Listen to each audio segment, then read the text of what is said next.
বাংলাদেশের সরকারি প্রশাসনের ইতিহাসে আজ একটি নতুন অধ্যায়ের সূচনা হলো। নবম জাতীয় বেতন স্কেল প্রণয়নের জটিল এবং দীর্ঘমেয়াদী প্রক্রিয়া আজ চূড়ান্ত পর্যায়ে উপনীত হয়েছে এবং দেশের লক্ষ লক্ষ সরকারি কর্মচারী ও পেনশনভোগীদের জন্য নিয়ে এসেছে আশা ও স্বস্তির সংবাদ।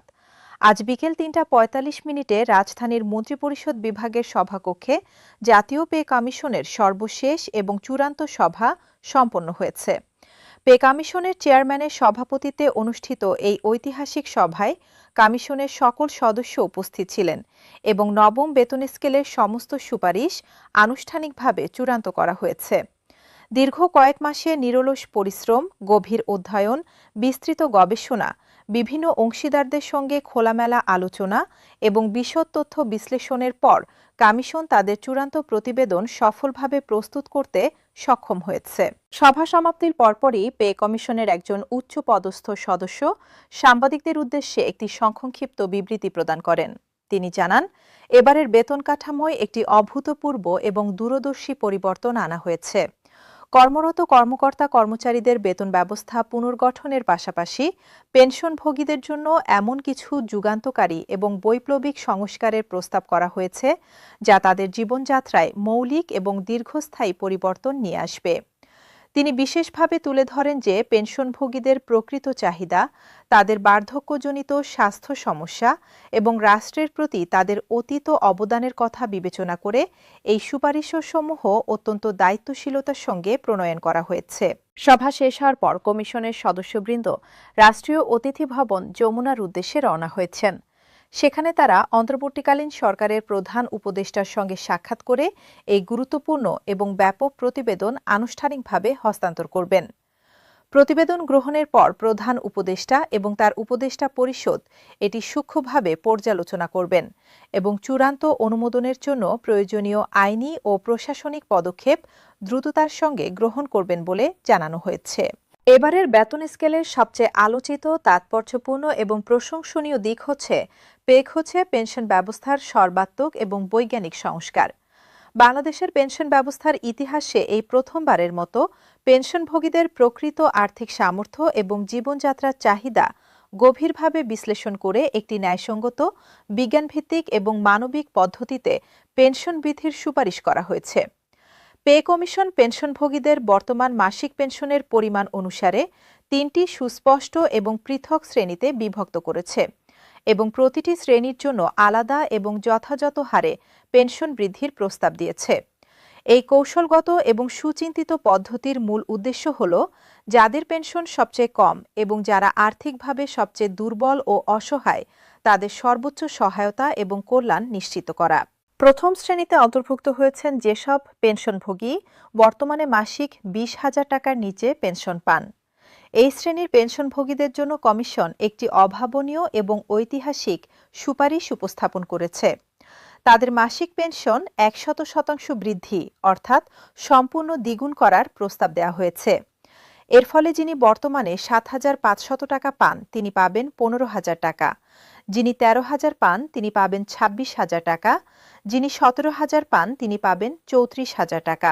দ্রব্যমূল্যের ক্রমাগত ঊর্ধ্বগতি এবং জীবনযাত্রার ব্যয় বৃদ্ধির এই কঠিন এবং চ্যালেঞ্জিং সময়ে স্বল্প আয়ের পেনশনভোগীদের জন্য এই সিদ্ধান্ত প্রকৃতপক্ষে জীবন বদলকারী, অত্যন্ত তাৎপর্যপূর্ণ এবং ত্রাণদায়ক হবে। দ্বিতীয় শ্রেণীতে স্থান পেয়েছেন মধ্যম আয়ের পেনশনভোগীরা, যারা মাসিক ২০,০০০ থেকে ৪০,০০০ টাকা পেনশন পান। তাদের পেনশন ৭৫% হারে বৃদ্ধির সুপারিশ করা হয়েছে। উদাহরণস্বরূপ, যিনি বর্তমানে ২৪,০০০ টাকা পেনশন পান তিনি অতিরিক্ত ১৮,০০০ টাকা পেয়ে মোট ৪২,০০০ টাকা পাবেন। আবার যিনি ৩০,০০০ টাকা পান তিনি অতিরিক্ত ২২,৫০০ টাকা পেয়ে মোট ৫২,৫০০ টাকা পাবেন। যিনি ৩৯,০০০ পান তিনি পাবেন ৬৮,২৫০ টাকা। এই উল্লেখযোগ্য বৃদ্ধি মধ্যবিত্ত পেনশনভোগীদের জীবনযাত্রার মান বজায় রাখতে এবং সম্মানজনক জীবনযাপনে গুরুত্বপূর্ণ এবং কার্যকর ভূমিকা পালন করবে। এই শ্রেণীর অধিকাংশ পেনশনভোগী শহর এবং মহানগর এলাকায় বসবাস করেন, যেখানে আবাসন, খাদ্য এবং অন্যান্য নিত্যপ্রয়োজনীয় পণ্যের মূল্য তুলনামূলকভাবে উচ্চতর। তৃতীয় শ্রেণীতে অন্তর্ভুক্ত হয়েছেন উচ্চ আয়ের পেনশনভোগীরা, যারা মাসিক ৪০,০০০ টাকার ঊর্ধ্বে পেনশন পান। তাদের পেনশন ৫৫% বৃদ্ধি প্রস্তাব করা হয়েছে। শতাংশের হিসাবে এটি পূর্ববর্তী ২ শ্রেণীর তুলনায় কম হলেও প্রকৃত টাকার অঙ্কে এটি একটি উল্লেখযোগ্য এবং যথেষ্ট বৃদ্ধি। যেমন, যিনি ৪৫,০০০ টাকা পান তিনি অতিরিক্ত ২৪,৭৫০ টাকা পেয়ে মোট ৬৯,৭৫০ টাকা পাবেন। যিনি ৫০,০০০ পান তিনি পাবেন ৭৭,৫০০ টাকা। যিনি ৬৫,০০০ পান তার পেনশন হবে ১,০২,৩০০ টাকা। এই স্তরভিত্তিক এবং প্রগতিশীল পদ্ধতি গ্রহণের মাধ্যমে কমিশন পেনশনভোগীদের মধ্যে আয় বৈষম্য হ্রাস করার একটি সুচিন্তিত এবং সামাজিকভাবে ন্যায্য উদ্যোগ গ্রহণ করেছে। পেনশন বৃদ্ধির পাশাপাশি চিকিৎসা ভাতা বৃদ্ধি এই প্রস্তাবনার আরেকটি অত্যন্ত গুরুত্বপূর্ণ মানবিক এবং সময় উপযোগী দিক। বার্ধক্যে স্বাস্থ্যগত জটিলতা এবং দীর্ঘমেয়াদী রোগের প্রকোপ উল্লেখযোগ্যভাবে বৃদ্ধি পায় এবং চিকিৎসা সেবার প্রয়োজনীয়তা বহুগুণে বেড়ে যায়। এই কঠিন এবং অনিবার্য বাস্তবতা গভীরভাবে উপলব্ধি এবং স্বীকার করে পে কমিশন পেনশনভোগীদের চিকিৎসা ভাতা উল্লেখযোগ্য পরিমাণে বাড়ানোর সুপারিশ করেছে। ৭৫ বছর বা তার চেয়ে বেশি বয়সী অতি প্রবীণ পেনশনভোগীদের জন্য মাসিক ১০,০০০ টাকা চিকিৎসা ভাতা নির্ধারণের প্রস্তাব রাখা হয়েছে। এই বয়সে সাধারণত মানুষ একাধিক জটিল এবং জীবনব্যাপী রোগে আক্রান্ত হন। ডায়াবেটিস মেলিটাস, উচ্চ রক্তচাপ, করোনারি হৃদরোগ, কিডনির দীর্ঘমেয়াদী জটিলতা, অস্টিও আর্থ্রাইটিস এবং অস্টিওপোরোসিস, দীর্ঘস্থায়ী শ্বাসতন্ত্রের রোগ, স্নায়বিক দুর্বলতা, চোখের ছানি এবং দৃষ্টিশক্তির সমস্যা সহ নানাবিধ জটিল স্বাস্থ্য সমস্যা এই বয়সে নিত্যসঙ্গী হয়ে দাঁড়ায়।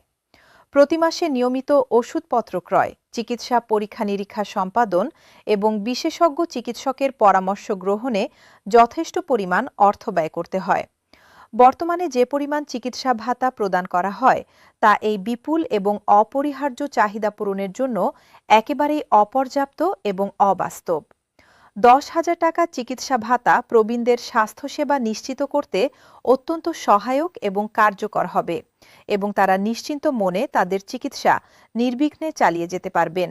অপরদিকে ৫৫ বছরের কম বয়সী যারা অবসরপ্রাপ্ত হয়েছেন, পারিবারিক পেনশনভোগী অথবা যারা সাম্প্রতিক সময়ে অবসরে গেছেন তাদের জন্য ৫,০০০ টাকা চিকিৎসা ভাতার সুপারিশ করা হয়েছে।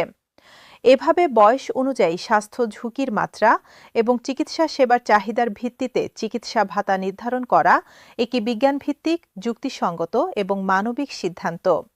এই সুপারিশসমূহ বাস্তবায়িত হলে পেনশনভোগীরা তাদের স্বাস্থ্য ব্যয় নিশ্চিন্তে এবং নির্ভাবনায় মেটাতে পারবেন এবং মানসম্পন্ন চিকিৎসা সেবা গ্রহণ করতে সম্পূর্ণভাবে সক্ষম হবেন। কর্মরত সরকারি কর্মকর্তা কর্মচারীদের জন্য নবম বেতন স্কেল নিয়ে এসেছে উল্লেখযোগ্য এবং আশাব্যঞ্জক পরিবর্তন। পে কমিশনের সুপারিশ অনুযায়ী সর্বনিম্ন পদ অর্থাৎ ২০তম গ্রেডের একজন কর্মচারী সরকারি চাকরিতে প্রবেশের প্রথম দিন থেকেই ২০,২৫০ টাকা মূল বেতন পাবেন। এই মূল বেতনের সাথে যোগ হবে বাড়ি ভাড়া ভাতা, যা সাধারণত মূল বেতনের ৫০ থেকে ৬৫% পর্যন্ত হয়ে থাকে এবং কর্মস্থলের এলাকা ভেদে ভিন্ন হতে পারে। এছাড়া চিকিৎসা ভাতা, যাতায়াত ভাতা এবং অন্যান্য প্রাপ্য সুবিধাদি মিলিয়ে একজন নতুন কর্মচারীর সামগ্রিক বেতন প্যাকেজ একটি সম্মানজনক এবং প্রতিযোগিতামূলক পর্যায়ে উন্নীত হবে।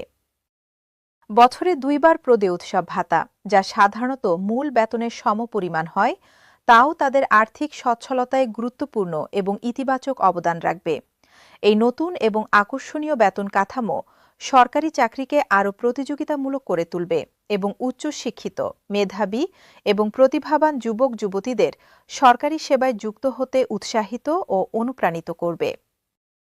উচ্চতর গ্রেডের কর্মকর্তাদের বেতনও সমানুপাতিক এবং যুক্তিসঙ্গত হারে বৃদ্ধি পাবে বলে আশা করা হচ্ছে। প্রথম শ্রেণীর কর্মকর্তা থেকে শুরু করে সচিব পর্যায় পর্যন্ত সকল পদের বেতন কাঠামোতে উল্লেখযোগ্য উন্নতি আসবে।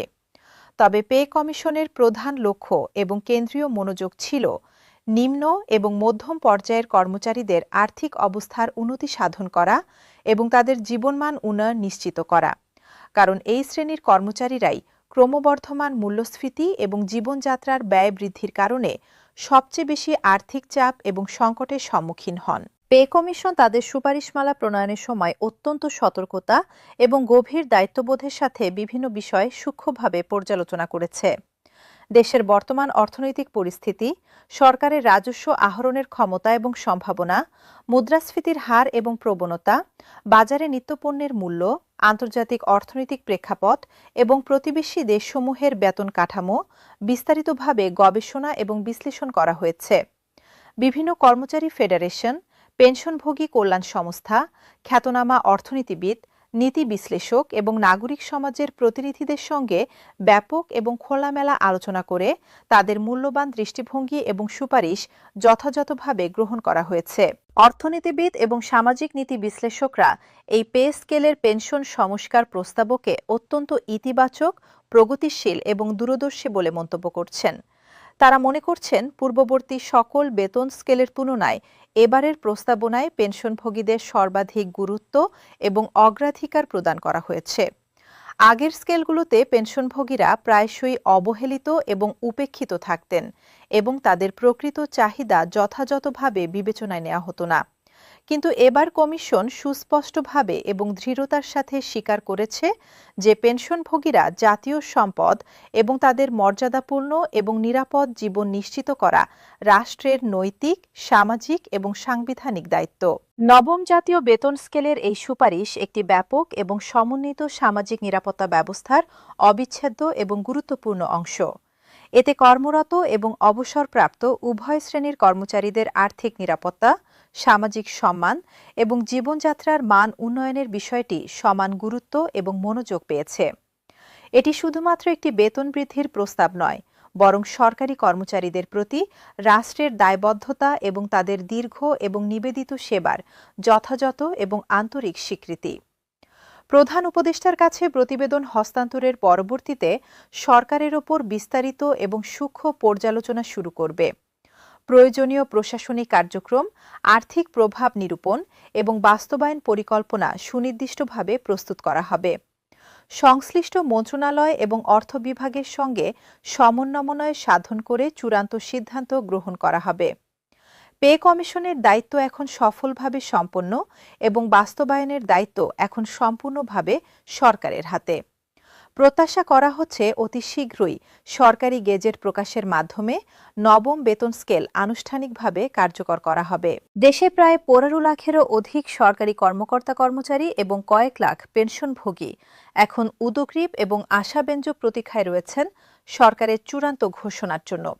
এই বেতন স্কেল বাস্তবায়িত হলে তা শুধু তাদের ব্যক্তিগত এবং পারিবারিক জীবনে নয়, বরং সমগ্র সমাজের অর্থনৈতিক কল্যাণে ইতিবাচক এবং সুদূর প্রসারী প্রভাব বিস্তার করবে। পেনশনভোগীদের মর্যাদাপূর্ণ এবং নিরাপদ জীবন নিশ্চিত করা শুধুমাত্র একটি প্রশাসনিক কর্তব্য নয়, এটি একটি গভীর নৈতিক এবং সামাজিক দায়বদ্ধতা। নবম জাতীয় বেতন স্কেল বাস্তবায়নের মাধ্যমে বাংলাদেশের সরকারি প্রশাসন ব্যবস্থায় একটি নতুন এবং আধুনিক যুগের সূচনা হবে।